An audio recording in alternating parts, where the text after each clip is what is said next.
So that's going, and that's going, and that's going, and we're going. We have just about 1 hour here towards a newer tension. We're going to out of the fire into the cold and towards a newer tension. That's what we are discussing. Together let the band of brothers onward move out of the fire into the cold and toward a newer tension. The interpretation of the phrase presents difficulty, and this is owing to the fact, or to the false impression, which the word tension conveys at this time. Okay, it is associated in the minds of the reading public with the thought of nerves, with points of crisis, with courage, and with fatigue. Is this not so? What do you think? Before we began to read this occult literature, maybe that's what tension meant to us. Tension and stress, both bad, right? We want to get rid of them. That's how it is in the minds of most. All right, but he has a different impression about what tension actually is. And in reality, tension understood, occultly understood, is not associated with these aspects of personality reaction at all. Tension is not focused within the personality. It's a different type of issue altogether. Our nerves need not be jangled. We need not be in crisis situations, although oftentimes points of tension produce crisis. Courage, yes, perhaps. Fatigue, not necessarily. Okay. The esoteric significance of tension, as far as I can explain it by limiting words, is focused, immovable will. Let's just ponder that for a moment. Focused, immovable will.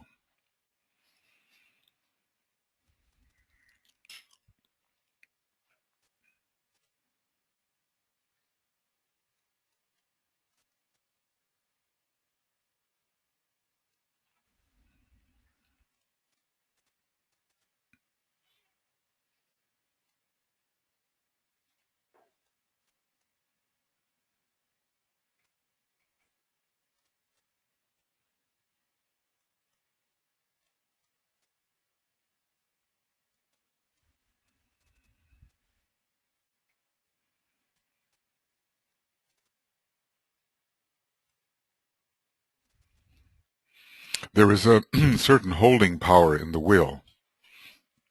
And whereas the third aspect of divinity is always in motion, there is a part of the first aspect of divinity which always holds the same position and does not deviate.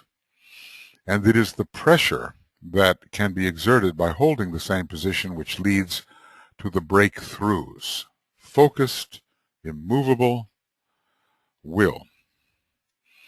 And of course, when you are holding a position and that to which that position is connected is trying to move in another direction, there is a tension created as well along the line of relationship. We hear of tense relationships, right? Tense relationships can be generated when people want different things, and when, let's just say, one person holds their position firmly and the other person is trying to go in different directions, this causes tension along the line of relationship. We can apply it in many ways, but apparently not too much is accomplished without it. In that movie, The Little Buddha, I don't know if this is reflective of the actual life of the Buddha, but maybe there is a story about this, that the musician was coming by and teaching his student something about playing a stringed instrument. And the Buddha, when he was in a difficult situation because he had just about fasted himself to death, he heard the musician say, if you tighten the string too tightly, it will break. If you don't tighten it enough, you will have no sound. It will be lax. And it's at that moment he is said to have understood the noble middle path. between these extremes of excessive tension and not enough. So focused immovable will, right tension, is the identification of brain and soul with the will aspect. Brain and soul, usually soul is involved with sensitivity and detecting impacts, the consciousness aspect. But here there is a focusing also of the consciousness in that aspect we call will. And the preservation here, the preservation of that identification, unchanged and immovable, no matter what the circumstances or difficulties. So this is probably one of the most important definitions we're going to run into. He actually means physical brain. Yeah, he actually does. I mean, etheric physical brain, yes. That we oftentimes hear of what's called the soul-mind-brain alignment, and he means actually that. Soul is like Venus, mind is Mercury in this case, and Saturn is the brain. So there is even a certain tension in the brain, a certain focus in the brain, a certain concentration of energies in the brain and in the mental field, which are aligned with the soul. Of course, this is one type of tension, and there are others. He talks about different types of tensions, because it's not always the soul that's on the top of this triangle. It's sometimes the triad, and it's sometimes the monad. So we really need to think about that. Let's ponder this one too. Let's just pause for a moment in a meditative attitude on this sentence. Right tension is the identification of brain and soul with the will aspect, and the preservation of that identification unchanged and unmovable, no matter what the circumstances or difficulties. I'm going to repeat that one more time as we sort of meditatively ponder on that. Right tension is the identification of brain and soul with the will aspect.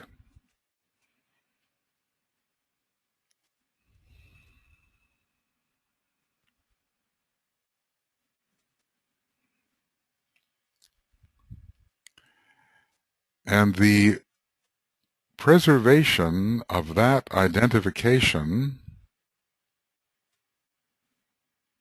unchanged and unmoving, no matter what the circumstances or difficulties.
Okay, well, maybe we get some kind of impression about that.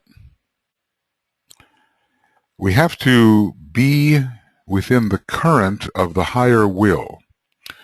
We've been studying three types of will: the personal individual will, the egoic will, which is sacrificial will, the sacrificial will of the ego, and we've been mentioning finally the divine will of the monad. Now in this particular case, he seems to be defining tension in relation to the sacrificial will of the soul.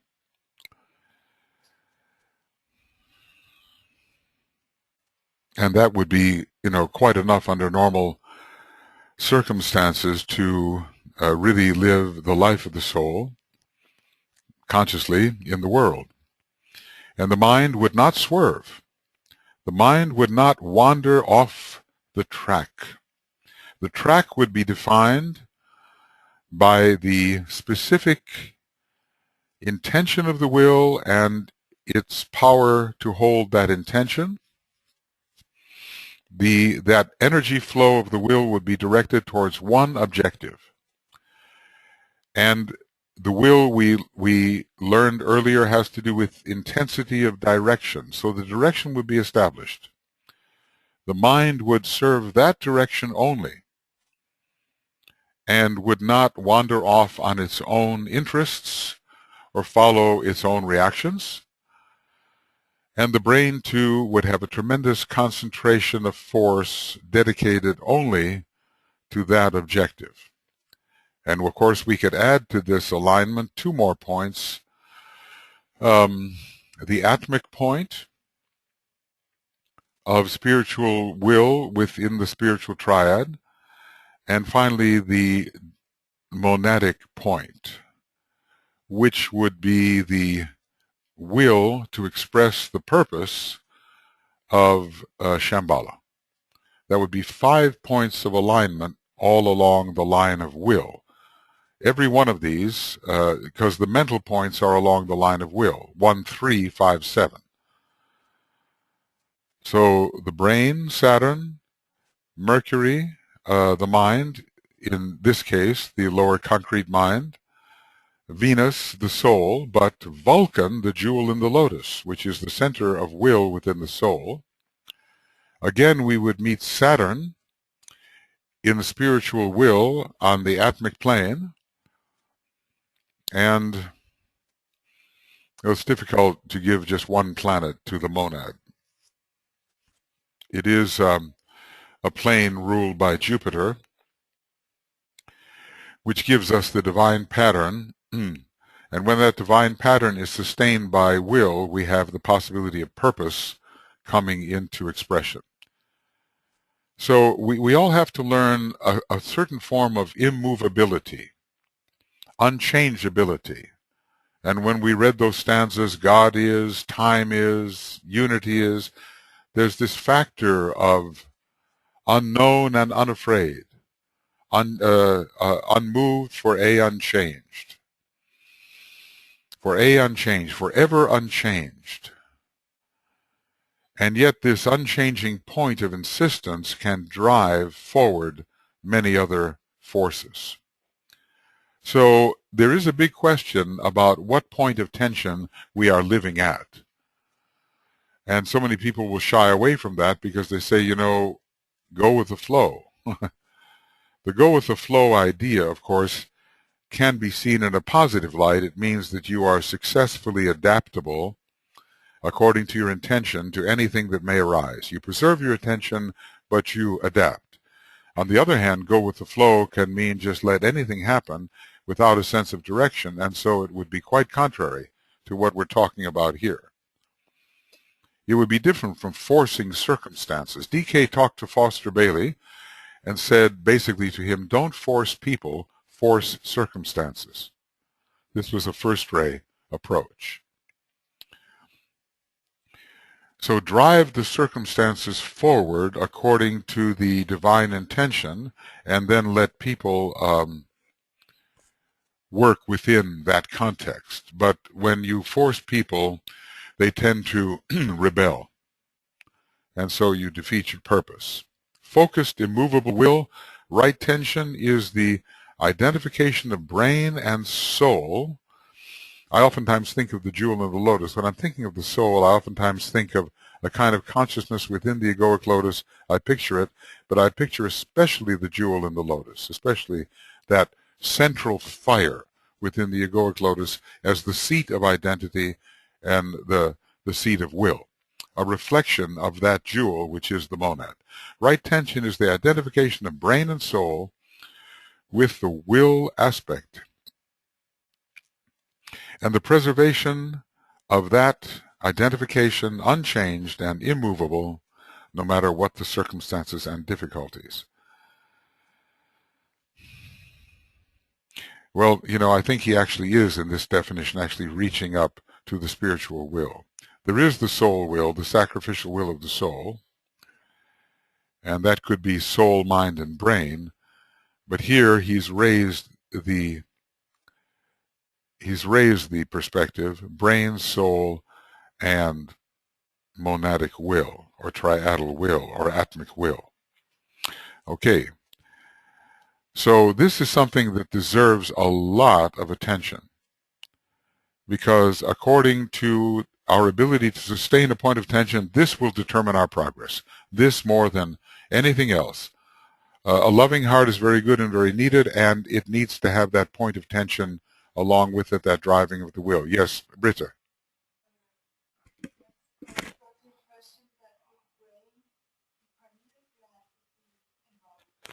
Yeah, you're actually right about the pineal gland.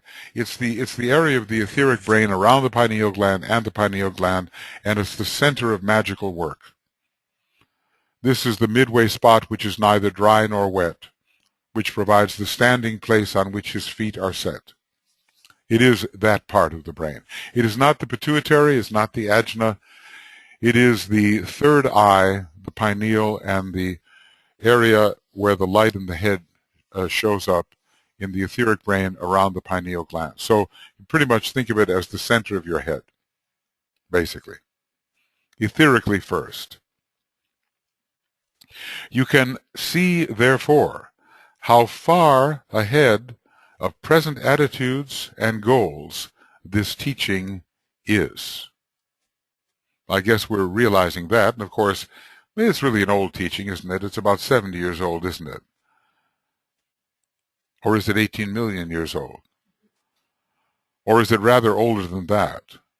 Or did it originate in the sun altogether? You see, so when people tell you, Bailey was published, it's old.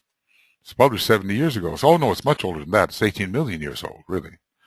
I think that will decide the issue.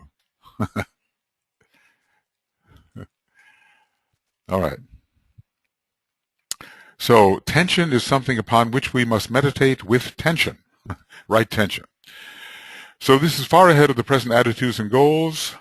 Identification with the soul and with the hierarchy is dependent upon the ability of the disciple, rightly, to love. It is, after all, the hierarchy of love. We can call it the hierarchy of love wisdom, but it is the great heart center of our planet, hierarchy of love. That much, it is dependent on that. It is the emergence of the second divine aspect. For love is the expression of group life. And that is rare indeed to find these days. I guess there's lots of groups. But the question is, are they really qualified by this essential to group life, which is the divine love idea? In the Aquarian age, more and more will be, because we will have Jupiter, the great heart center planet, second-rate planet, as the esoteric ruler of Aquarius. So more and more the groups will be thus characterized. Right tension, however, now he makes a contrast. Right tension indicates the emergence of the first aspect of the will. And this is seldom to be found as yet, save among the more advanced disciples and the initiate members of hierarchy. And I think we can put it like this. We certainly can't talk about an advanced disciple until the second degree is reached. And the reason that he talks about the advanced disciple being able to appreciate this, possibly, is because at the second degree there is a contest between Vulcan and Mars. there's also a contest between the moon veiling Vulcan and Mars at the third degree, but this is the point at which the disciple begins to differentiate between will and desire, and at which normal desire is overcome to a significant degree. This is the defeat of selfishness. The planet of selfishness is essentially Mars. You can use any planet selfishly, but Mars is particularly that planet. So when at the second initiation, Vulcan, or the spiritual will, comes into focus and is contrasted with desire, we have the emergence of the possibility of understanding right tension. Right tension indicates the emergence of the first aspect of the will, and this is seldom yet to be found saved among the more advanced disciples. Let's just say minimally second degree, generally, and initiate members of the hierarchy, where that battle between Mars and Vulcan has already been solved at the third degree and beyond. So, indeed, this type of teaching that we have decided to enter is in advance of what many people in the spiritual field are thinking about, and certainly in advance of what humanity is thinking about. Love governs the way into the life of the hierarchy and is the foundation for approach to and appreciation and acceptance of truth. There's a very great truthfulness in the second ray, and of course third ray types have to learn this as well, and then they are the upholders of the truth, just the way the second ray is the upholder of beauty.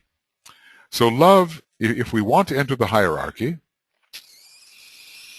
and the Syrian path, which is basically the path of the cosmic Christ, because a great second ray is connected with Sirius. Sirius may be a fifth ray soul, but it's almost certainly a sixth ray, second ray monad. So love governs the way into the way of life of the hierarchy, into the life of the hierarchy, and is the foundation for all approach to and appreciation and acceptance of truth. In other words, love and truth are inseparable. And that's an interesting idea.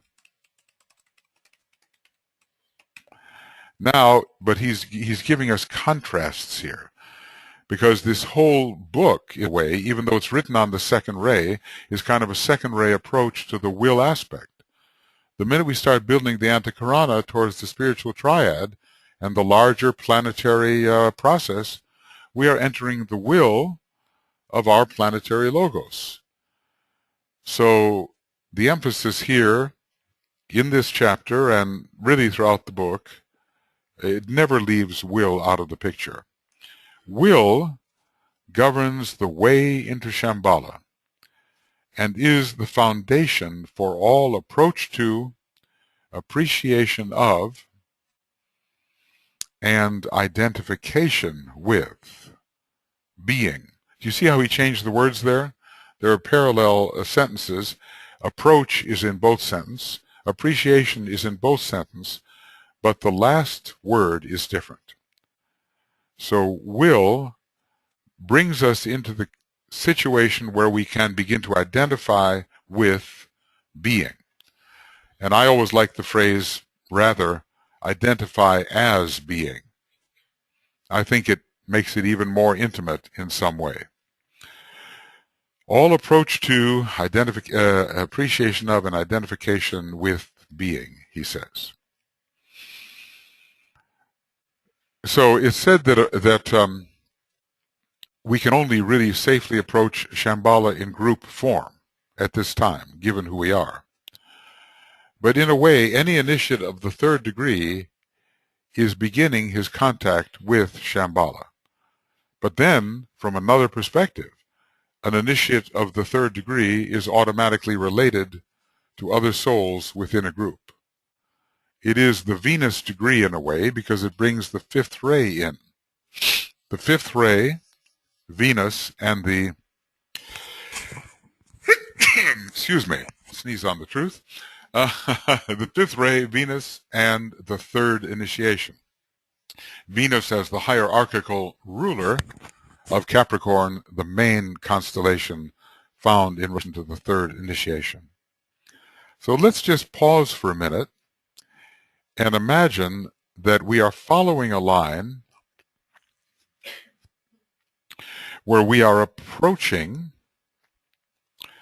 appreciating, and identifying with being, because we are somehow together pursuing an understanding of and activation of the will in our life.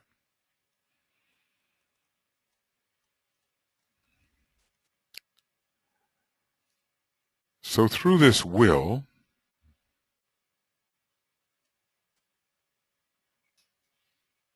this impelling, driving, and yet holding force,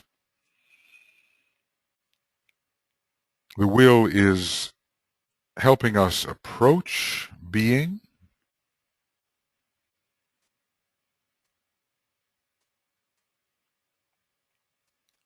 appreciate being,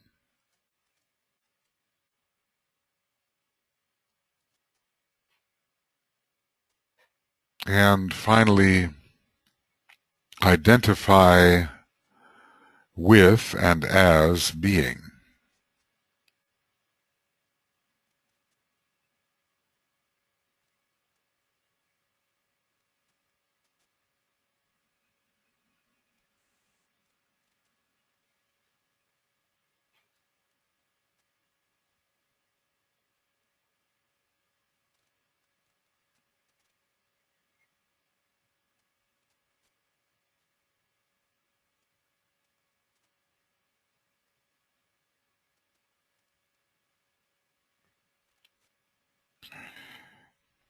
Okay, so this is the contrast.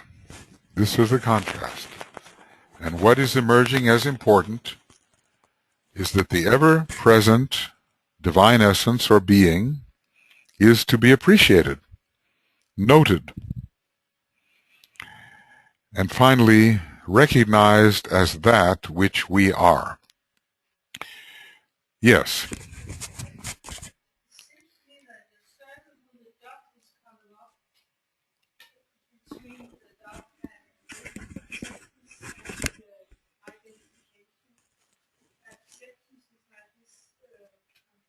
Embracing, yes. Identification is, in a way, entry into, and identification is becoming the thing that you perceive.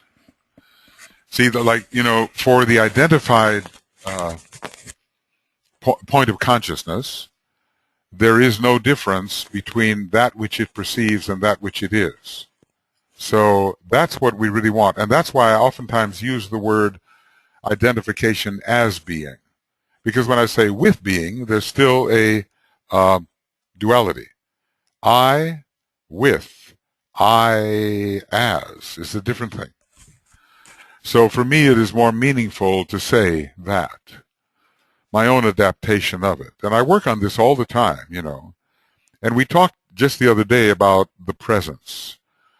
And we talked about, and we invoked, in a way, the presence. And we tried to recognize the ever-present presence, the all-pervading one. And then and we talked about the dewdrop slipping into the shining sea, the little drop of water in the ocean. And sometimes we have to act as if we are the drop of water, which in a way we are, and we have to undergo a psychological process whereby we feel ourselves slipping into the great ocean of being. And yet DK will say we still, in universe, when we're in this universe, we still preserve the point. The point is still preserved, even though we would slip into the ocean of being. He would say a universality and particularity in this universe are both preserved. But I would say about the point that it is something that exists only in the universe, and that when we deal with what we call the absolute or the ultimate deity or whatever, there are no points. Whatever points there have been are disappeared. A point is a dimensionless condensation of being. I think I'm going to write that down. I like that. A point is a dimensionless condensation of being. And within the absoluteness, the be-ness of Madame Blavatsky, there are no points. A point suggests particularity and somehow thingness. And within that absolute, which is infinite in all possible ways, there is no thingness whatsoever. There is no identifiability of a particular thing. What was it the other day? Yes, people were asking, or I was asking myself and have been for many years, if the universe starts out different from how it ends up, why doesn't it add anything to the absolute when it is reabsorbed? And since the absolute is the infinity of all infinities, and every possibility which could ever exist is already contained within it, then although it seems to the consciousness of the universe that something in the beginning is different from something at the end, or vice versa, the absolute has already contained that. Whatever could be worked out, whatever possible change could occur, has already been, it already exists within the absolute deity. And that's something when I was writing my book that I don't think I realized. I don't think I realized it. I don't think so. But it's been coming home to me more and more why the universe is divine play, an act, a dance, it's a creative thing, but it does not add to the perfect. You cannot add to or take away from absolute perfection. And no universe is absolute perfection. But be-ness is absolute perfection, and that's really what we are, of course. I just had to repeat that because I think it is something that is worth considering, and I might forget it for another 5 years unless I repeated it. So I just had to say it. Okay, so will governs the way into Shambhala and is the foundation for all approach to an appreciation of and identification with being. Now, if we emerge from this life, this incarnation, understanding how we can identify as being, we will have achieved a great deal.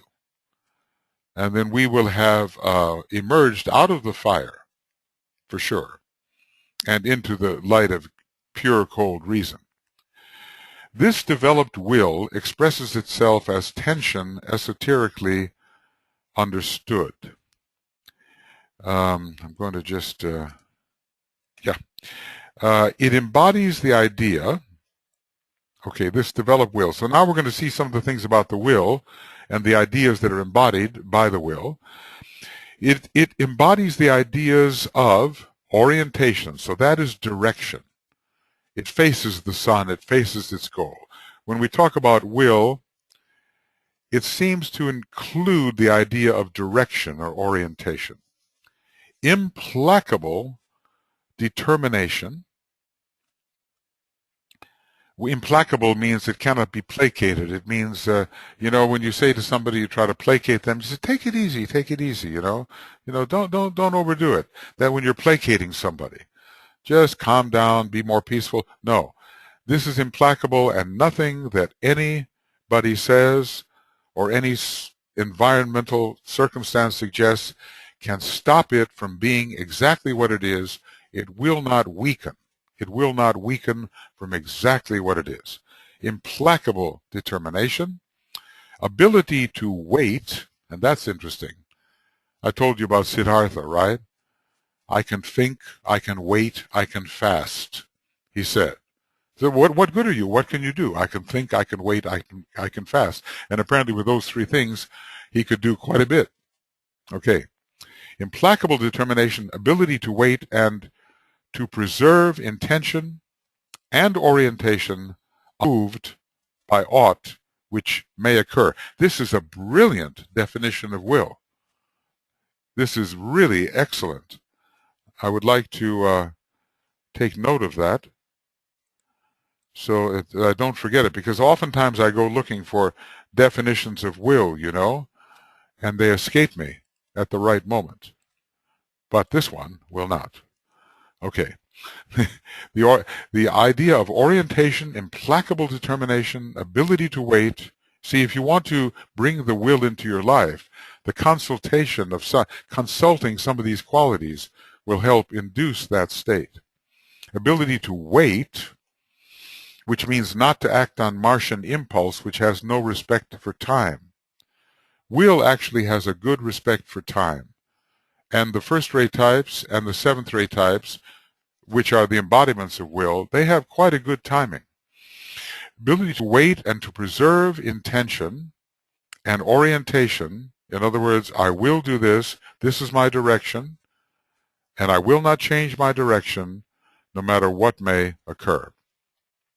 It also involves the determination to take the intended actions, always of a creative nature and based on loving understanding, at the psychological moment, right timing, or that exact moment which the psyche or soul determines to be correct.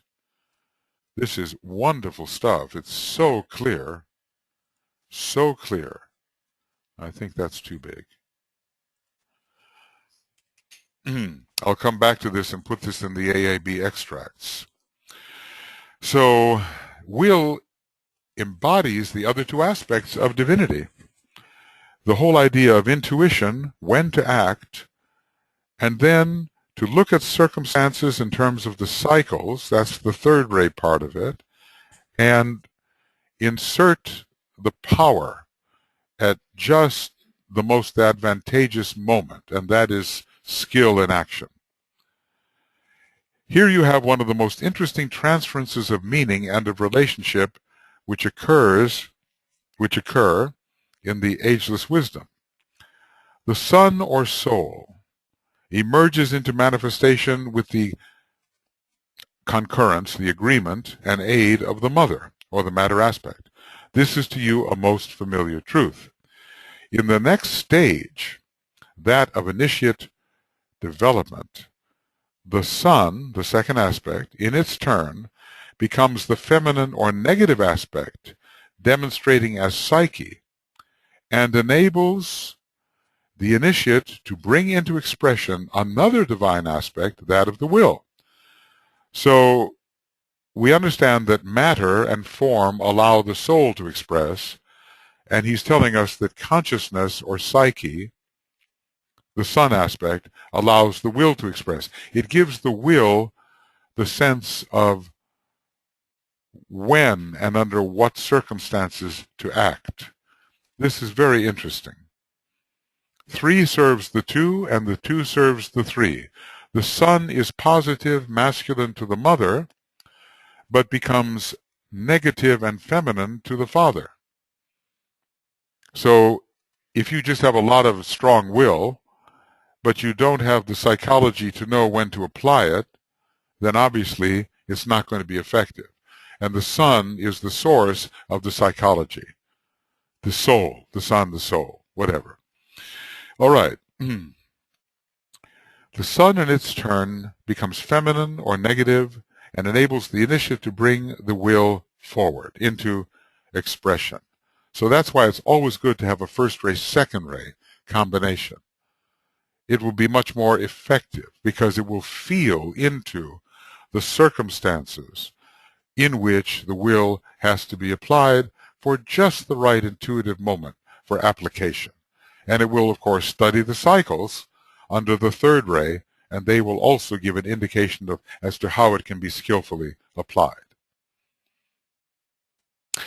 Until the fourth initiation is undergone, it is the soul as a focal point for descending light and for ascending radiance. This dual activity reveals the nature of the will. Note how this phrase from an ancient writing describes the antakarana. So we're talking about the soul aspect being in existence until the fourth initiation and how it serves the will. The sun helps the will come into existence. It is the focal point for descending light from the higher aspect and ascending radiance from the lower aspect. A dual activity which reveals the nature of the will. So we should study these words, the soul as a focal point for descending light and for ascending radiance. It's the middle one. In the philosophical stanzas, unity is. The one between, that's this one, comes forth and knows both time and God. But time destroys the middle one, and only being is. So he's telling us about the second aspect and the first aspect together, and he's giving us ideas of how we can look at tension and make it meaningful to us. When the hierarchy looks at us, they see, what they usually see is a light gets bright and a light gets dim, and a light gets bright and the light gets dim. So they see us going back and forth, approaching, withdrawing, approaching, withdrawing, because we don't sustain our approach. But when the will comes in this type of expression, implacable determination, maintaining intention and orientation no matter what they see is an approaching point of radiance. Then they know that this point can be used instead of fluctuation, a fluctuating light. So often they see us as fluctuating lights because we do things in our life that make us burn hot and burn cold, We don't have steadiness, a steady burn.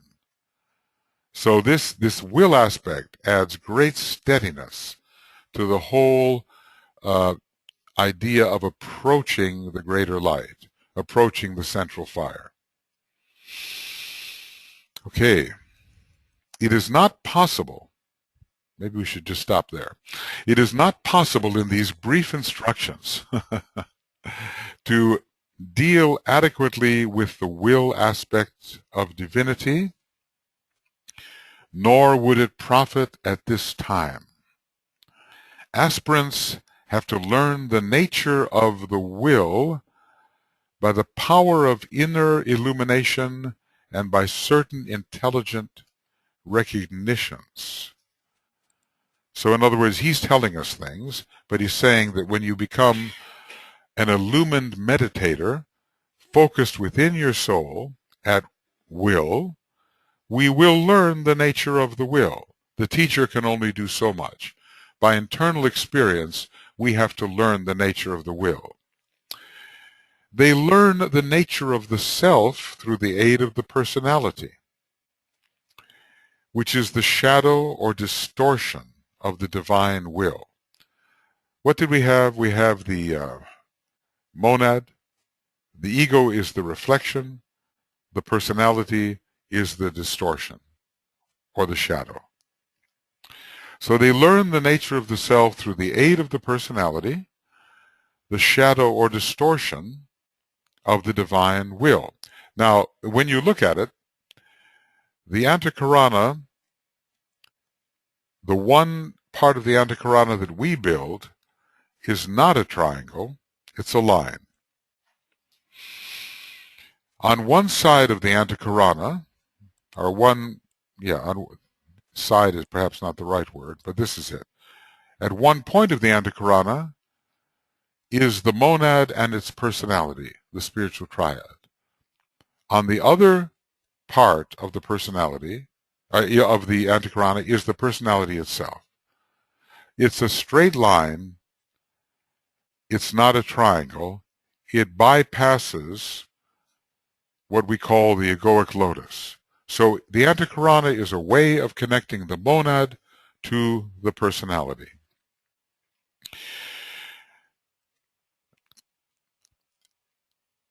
When you look in your astrological chart and you look at your sun sign and you look at the point opposite your sun sign, the Tibetan says the sun is the personality and the point opposite your sun sign is the monad.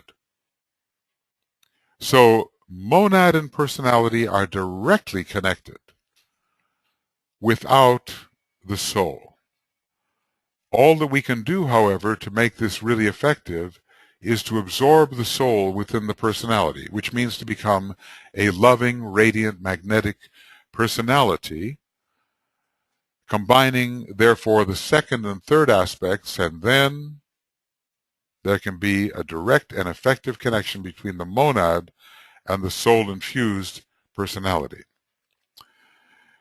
So we're learning the nature of the self through the help of the personality, which is the shadow or distortion, or the other end of the stick of the monad and the divine will. They pass from the expression of the will, which is purely selfish, I will do what I want, regardless of what happens, which is purely selfish, self-sufficient, self-focused, kind of like a Ray 1 personality before redeemed, to the grasp of the group will, and to the effort to embody that group will. Now, what does that really mean in practical terms? You may want to do what you want to do, but all of us feel this is what should be done, and this is what we will to do. So the individual is related to the group, and the group has a will of its own. And the individual has the choice of either rebelling against that consensus or that group will, or of harmonizing itself with the group will. And this is happening all the time in all kinds of groups. The group has a dissonant element. There are people who are just out of harmony with it. They either get with it or they leave. And we see it all the time. This is common. This group will is always concerned with that which is not the will of the separated self. That's an interesting statement. The separated self is thinking only of itself and what its own personality mechanism would feel most comfortable achieving. The group will has a higher objective. I wonder if we could apply that even to ourselves. We're under quite a specific tension here when for 5 days we are forced to study material which is largely beyond us and hold the point of studential tension in such a way that something comes through. Now, obviously, we're not holding that point of tension all the time because something wanders off in us and gets distracted or gets tired or whatever. But the demand of the group is that we do that. And then the contrast with what we feel like doing has to be measured against the demand. This causes a tension. It's not a relaxed situation. It's a tense situation in the occult sense. That doesn't mean we're shaking and we're nervous or anything like that. It means there is a demand in this group that we adhere with our full mind and will to what is being presented. And then we see how the personality does. A tension is created. The will of the group is not always, well, rarely, the will of the group is always concerned with that which is not the will of the separated self. As this ability to be selflessly decentralized develops, because we cannot acquiesce to the group will if we are selfish and centralized. There are 3 stages of the Leo energy. We all display them no matter what our sign may be. We're either the isolated selfish individual, or we are the I that is we, second stage, or we are the I that is the one, third stage of the Leo consciousness, identification as the greater whole. So gradually, our selfishness, our preferences, our comforts are being worn away, and we are becoming decentralized, and it's not all about us and what we feel. It's about something that is more central than we are, and we are on the periphery, and the central thing is in the middle. The aspirant reaches a point where the group life and the group good is seen as an integral part of a much greater whole. Now, first of all, the group life and the group good is more than the separated self. And then comes the next stage, when it's not the group that's in the center, but the group is actually peripheral to a still greater process. And that's the process of the one. So we have 3 steps to go through, from the individual to the group to the one. And probably you could, well, DK does a lot of this. In his astrology book, he describes the different kinds of consciousness.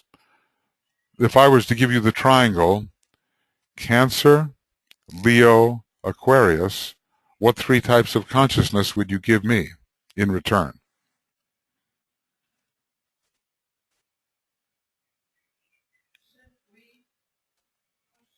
See, you'd begin with mass consciousness, wouldn't you, for Cancer? Then you'd go to Leo, individual consciousness. Then you go to Aquarius, group consciousness. See, he does that. He gives us these triangles. Now I'll give you a triangle which is lined up with what he's talking about here. I'm going to say Leo, Aquarius, Pisces.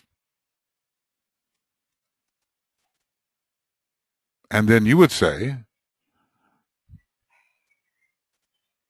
individual consciousness, group consciousness, and the one. Yeah, the synthesis in Pisces. See? So it's kind of interesting to track these different developmental sequences, and you use astrology to do that. A much greater whole. In other words, now, the first thing is, let's get everybody agreed with the group purpose, the group will, the group welfare. That's the first step. Then let's get the group to agree with the common welfare, the welfare of the greater whole. That's the next step. That's the initiate step. The greater whole is being itself. The macrocosmic whole is all there is. Let the group perceive that whole, and then no longer use the thought, my soul and thine. This greater whole is being itself, divorced from form, but ever working through form whilst in manifestation, and working with planned purpose. Can we say that being works? Well, can we say that the monad works? We can say that, can't we? That units of pure being work, and we are all of us as units of pure being. The realization then grows that intelligence and love are not enough, and this is one of DK's ongoing themes throughout his later teaching, which is leading us via the Antakarana into the triad and monad. That intelligence and love, though absolutely necessary, are not enough. This is what he tells us. But that they must be supplemented and implemented by will, and here's another definition, which is active, intelligent, purpose, lovingly applied. great definer, DK, you know.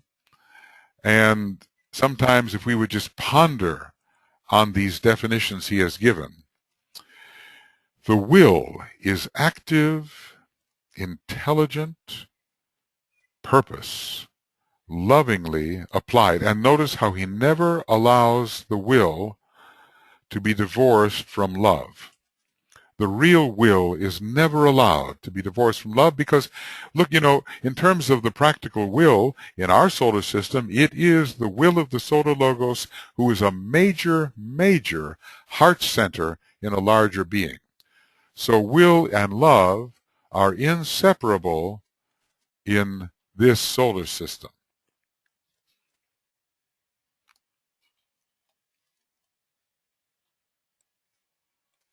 The difficulty of this subject is inherent in the fact that basically, no matter how strange this may seem, love is the line of least resistance for the developed human being. So he, you know, if you read about the very first stanza of the purposes of deity, you understand that somehow our solar logos has deflected away the entrance of the first ray from his solar system. He has not allowed into his solar system from other sources too much first ray, because he has very second-ray purposes operating in this solar system. And the result is that all of his beings, of which we are a being, have love as the line of least resistance, no matter how unloving we may seem. In the next solar system, it'll be a different story, because then the Solar Logos will, I think, have a first-ray personality. He'll keep his second-ray soul. And then we'll find out what will really is. So the problem, DK says, I have in presenting this material is that love is so powerful. It is the governing principle of the present solar system. Will is the governing principle of the next or coming solar system, which will be brought into manifestation through the agency of those human beings who, in this solar system, arrive at the full expression of the will aspect. And now, hidden in this statement is the thought that the very few first-ray monads who exist in our solar system, relatively speaking, about only 1/12 of the human monads being on the first ray, will be the inaugurating group for the next solar system. So they won't even come into their full expression in this solar system yet. They have to wait, in a way, for the next solar system to come into the fullest possible expression. And this is really an incubator for them. Our solar system, they're a little bit out of phase with what's going on in our solar system, and to them the great voice says, love you must learn, dynamic will you have. And they are said to be loveless, and it is most difficult for them to learn love than any of the human units. And yet they have to do it in this solar system. Yes. Yes. Father and the Son. Son and the Father.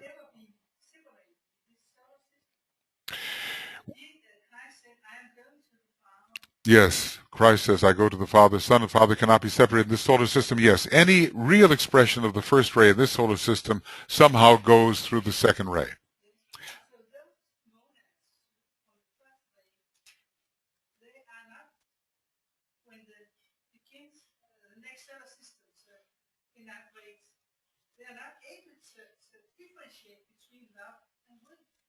You mean when they start the next solar system? Well, okay, this we would have to look into.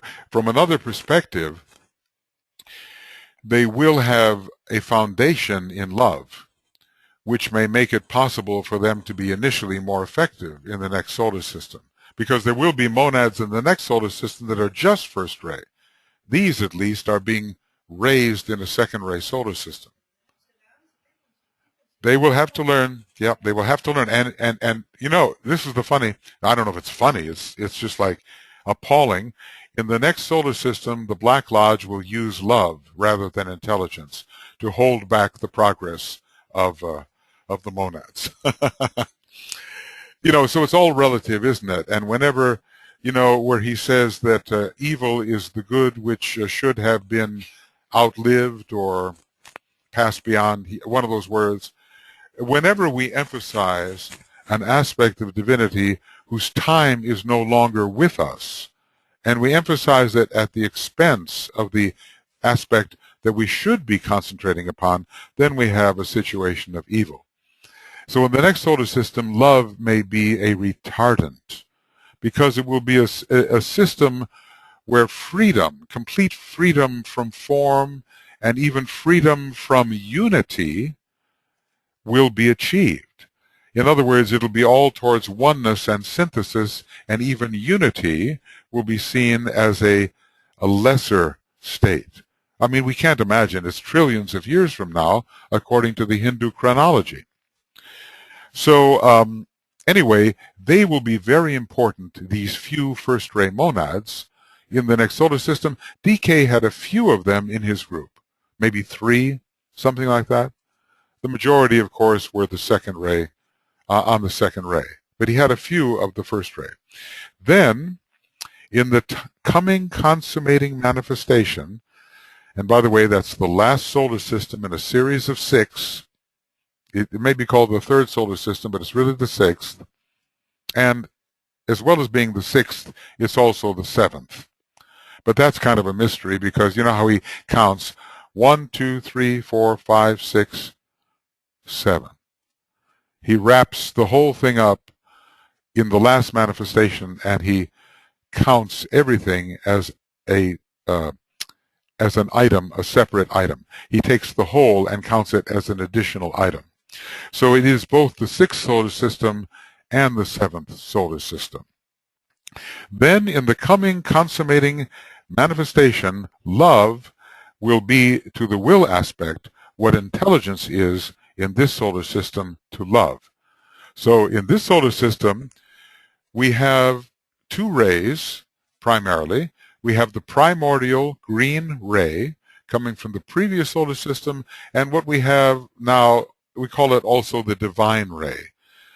It's called divine, and it is the second ray, and it's blue. And there's a big battle now between blue and green. Now, we live on a blue-green planet, so it should kind of tell you where the battle is going on, right here on Earth. In the next solar system, green will have been absorbed into blue. It will be, I suppose, mostly intuitive in that respect. Blue will be the foundation, and red will be the color. And that will be, for a long time, the red-blue solar system, until it simply becomes the red solar system. However, I want to say that the primary color of our solar logos is blue. So the red of the next solar system is just the personality ray. The soul ray remains ray 2, and the monadic ray remains ray 4-2, something like that, ray 4-2. Ultimately, I believe the monadic ray of our solar logos will also be ray 2. Okay, that is the section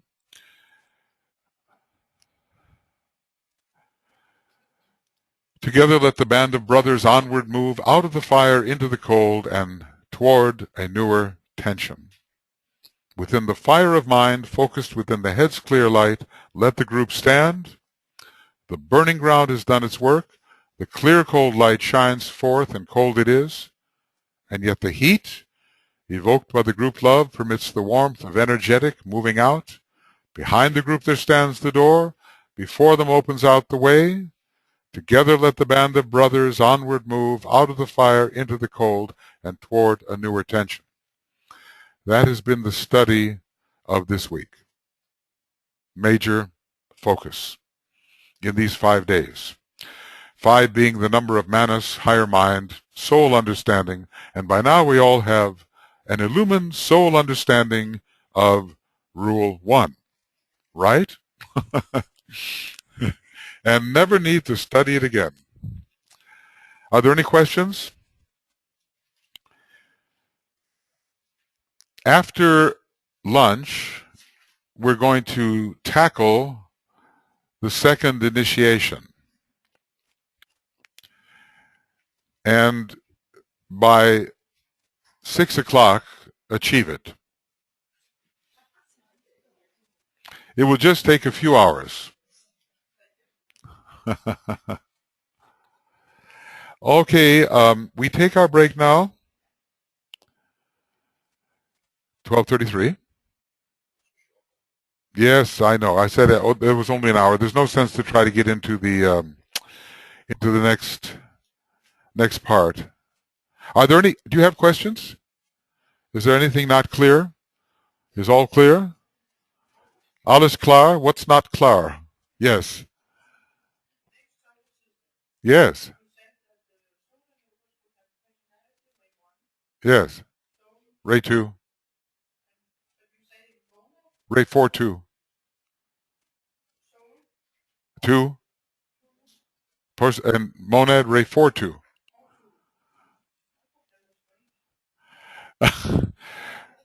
Well, look, here's the thing about monadic rays. There are 7 and yet there are only 3. So, here is the model right here. I'll show it to you. This is the model. And this tells you the story. There are 7 monadic rays and yet there are only 3. Why does Venus have a 6-ray monad? Do you think it can ever remain only a 6-ray monad? It does have a 6-ray monad. Venus does. It's the home of the planetary logos of the 6th ray. And yet, every one of these 7 has to resolve into one of the 3. So, there are 7 monadic rays, and yet there are only 3. So we have to discover the first monadic ray first. And that's on the monadic plane. And then that will resolve into one of the higher 3 monadic rays. He oftentimes talks about the major ray of the monad. If there's a major ray of the monad, there better be a minor ray of the monad. So when he gives you a monadic ray that is 4, 5, 6, or 7, it's got to resolve onto 1, 2, or 3. We have a heart center in our solar logos. He's the 4th chakra. He is a Buddhic being. His emphasis is presently, I believe this is speculation, of course, it's on the 4th ray. He's sort of at the center of everything. What's his color? Yellow. Okay. But he's really the blue logos. His color is yellow, but he's the blue logo. See what I mean? So essentially, the deeper issue is the ray 2. But right now he manifests as ray 4 monadically and ray 2 in his soul level. Eventually he'll be, well, I shouldn't say 222, because by that time the personality ray will be different. But essentially it's a 2-2 manifestation. 2-2, now our solar system is now 4-2-2. Because he hasn't achieved his highest monadic ray yet. But essentially, this solar system is a lot of 2-2-2, really, in the deeper sense. And that's why we are all astral Buddhic beings, and that's why our line of least resistance is love. And that's why, even when you try to make will really strong, you always have love resisting it. Have you ever seen second-rate people resist first-rate people? Have you ever seen that experience? DK talks about how first-rate people are despised and hated and all that by the second-rate types because they're so uncomfortable to deal with in this second-rate solar system.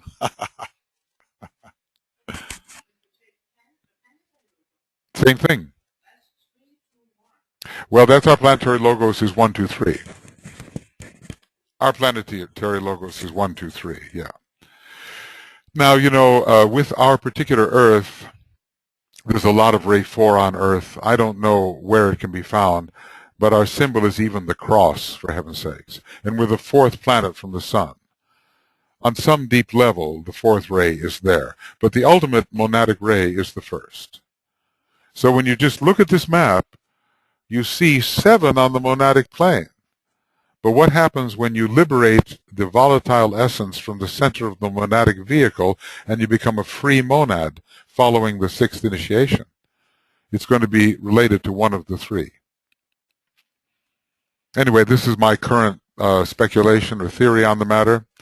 I definitely know there are 7 monadic rays and yet only 3. That much I know. And DK gives us what the 7 monadic types do.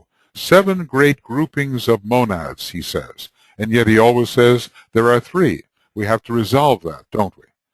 On the monadic plane, there are 7 great groupings of monads, and I've shown this to you before. It's in the book called Letters on Occult Meditation. It is something like this. It tells you all the different types of souls they are. Here are the groupings, and it ends with, on the monadic plane, 7 great groups. We're members of all these groups. These are our groups. We are found in all of them.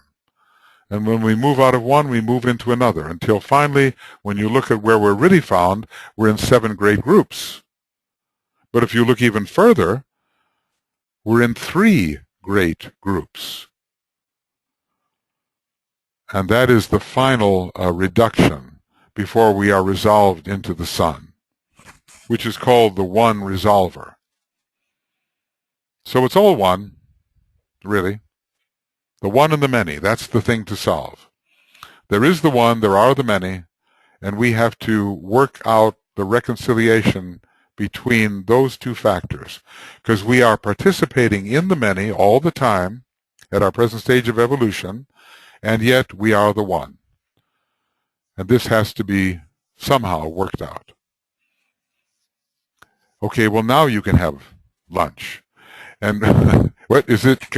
Are we released yet, Eric? Is it okay? Is it okay? Eric says we can go to lunch. Okay, that's good. Yes, we will have exactly 1 hour and 15 minutes for lunch, and we will return exactly at 5 minutes to 2. Okay? All right, you have finished this in good form. Yes, that's right, for the second initiation. Remember, by 6 o'clock you will have the second initiation.